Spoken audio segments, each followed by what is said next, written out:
Hey guys, welcome to IndusCore Tech and welcome in this series of Vision IA. So last time we tried our model Exception and we got a score of 70%. So today we will make the same test with another model InceptionV3 and we will see which one is the best.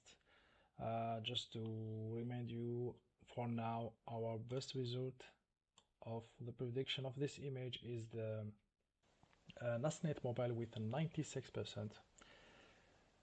And also what I want to add, and I know that I say it many times in the last videos, but just keep in mind that in your project, in your industry, you need to build your own data set, not using the ImageNet like the data set that you will find in the internet, and you need to test many models to see which one is the best use in your case.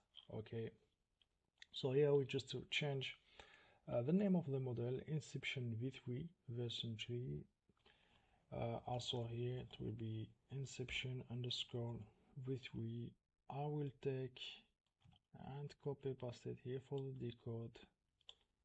And something important, don't forget to change the size, because with the other models like InfiniNet, MobileNet, it will use the 224, but for this one it will be 299.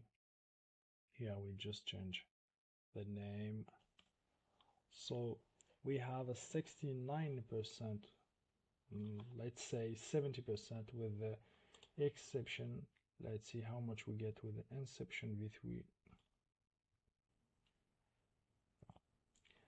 Please don't forget to follow me and follow this series of videos based on IA Vision. Put likes, comments, and maybe other models that you want me to try or use. So here we have 82%, so it's a better model than exception. So for now we have, I think, 3 models that are like as a that show a result of 80% or far more. We have so the Inception one, I think the RestNet, and of course the NASNet mobile. We have 3 models. No, sorry, I think it's the V2. I don't remember. At the end of this series, I will make a comparative of between each model and see which one is the more accurate and also the more quick to deploy, and I will train it by using all the samples that I have here. So it will be a good video to make. Okay, so just for now it's the end. Please like, put comment, and share if you can, and see you next video. Wassalamu alaikum.